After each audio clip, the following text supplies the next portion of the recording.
want to hear, and then he said that. What a rascal. You see? He went completely away from the actual substance and just into the effect. See, so this is everyone's disease to some degree. That they go away from the actual substance of life. See, the actual pleasure of life, the actual experience of transcendental pleasure. They go away from Krishna. And they go out into the material world and they try to learn these tricks to produce certain effects.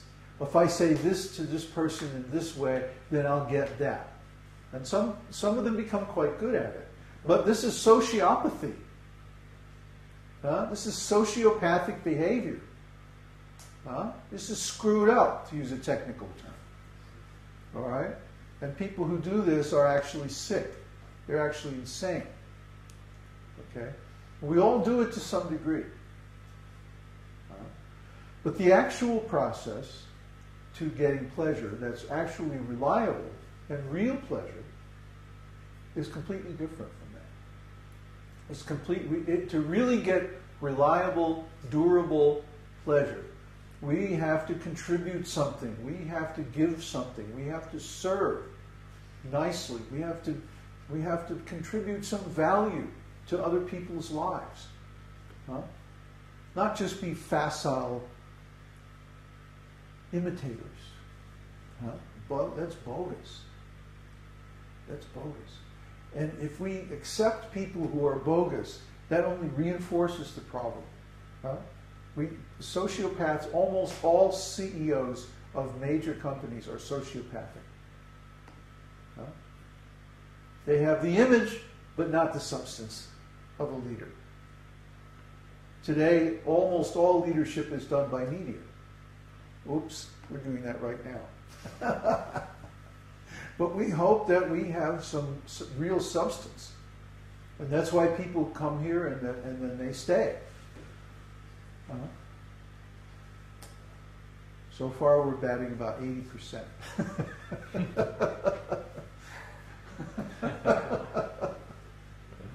So that's not too bad. So we hope that, by cultivating these good qualities, that we not only experience pleasure. If this, by the way, if this ever gets to be to where it's not fun, I'm not going to do it anymore. See? So far we've been doing this like 3 or 4 years now, and it's still fun. That's remarkable. That's pretty good.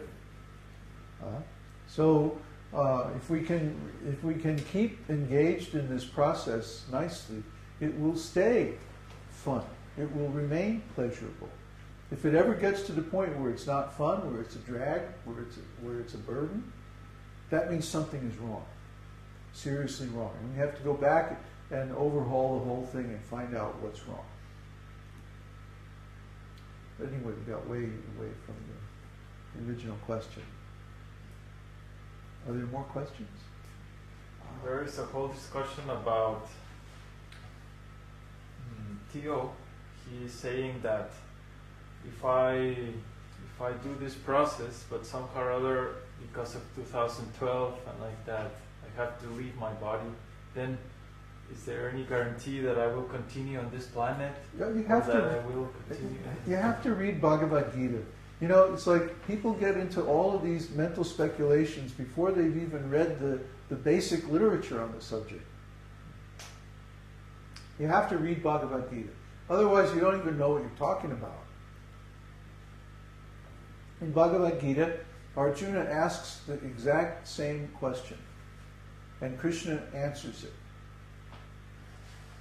So, without reading Bhagavad-Gītā, you wouldn't know the answer to this question. But if you simply read read the book, read the text. You're taking the course, now read the text. Okay? Don't be like the rascal we just talked about who tries to coast through and fake the exam and get the grade by flattering the teacher or whatever. No, do the work. Learn the substance. What does Arjuna ask? Does anybody know? What's the question? If I do not complete... Speak up. I was going to ask the question that if I do this process that you've recommended and I'm not able to finish it in this lifetime, then will I be like a riven cloud? Like will I just fall away and like all this work will be a waste? And then Krishna responds to that. What's the riven mean? Floating away without any connection with that. It means driven away, actually. Driven away by the wind. Huh? In this world, there's so many forces acting on us. Huh? 2012, this, that, the other thing. If it's not that, it's going to be something else. There's always something. There's always something. If we go out with a boat on the water, and the wind is blowing from one direction, huh? And we want to go the other direction. So, if we don't know what we're doing, the wind is just going to blow us off. But if we are expert sailors, we can rig the sail in such a way that we can sail even into the wind. Isn't it? You don't know. I don't know anything about sailing. Oh, okay. You've led a sheltered life, my boy. Anyway, if you're an expert sailor, you can rig the sail in such a way that you can sail even 10 degrees away from the wind. Huh? Very close to the wind.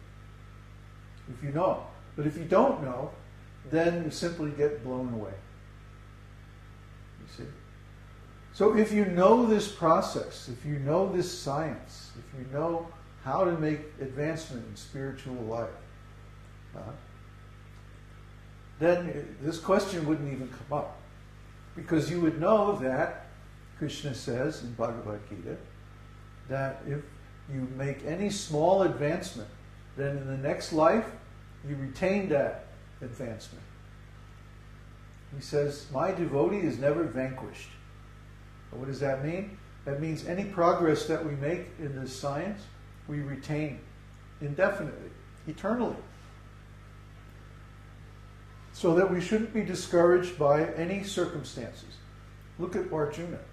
He was facing the biggest army ever seen on the planet. He was facing this huge army of the Kurus.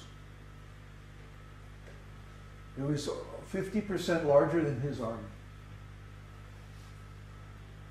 So, Krishna was telling him, don't be discouraged, don't be afraid. Don't give up. Don't be a fool. He starts Bhagavad-gītā on this tone. Don't be a fool. Because Arjuna is lamenting.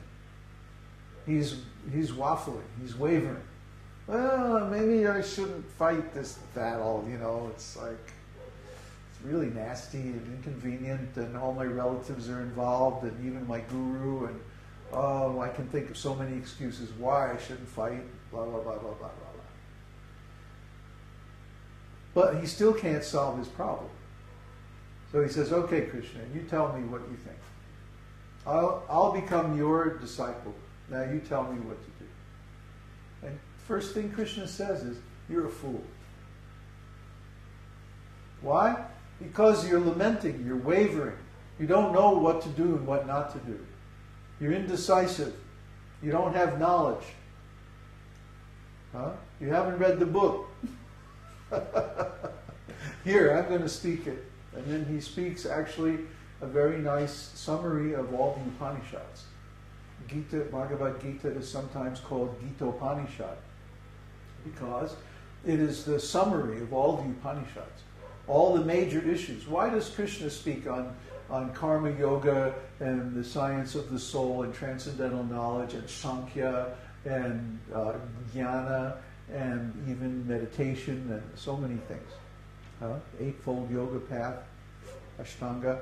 Why does he speak on all these things? Because these are themes from the Upanishads. Bhagavad-gītā doesn't stand, it stands alone because it contains all knowledge, but it doesn't stand by itself. It's part of a big context. Bhagavad-gītā is like the jewel, the climax of Mahabharata, which is a big work, historical work about India. Bhagavad-gītā is also within the context of the Upanishads. It's not separate from that context. Krishna doesn't say anything that's outside the context of the Vedic literature. Of course, because it's Krishna himself speaking, it has much more force, much more authority, much more weight. But he's speaking within the context, and also the scene is similar to the Upanishads. Upa Anishara. Come near and sit down. Come near and sit down and hear from the self-realized soul. And in this case, Bhagavad-gītā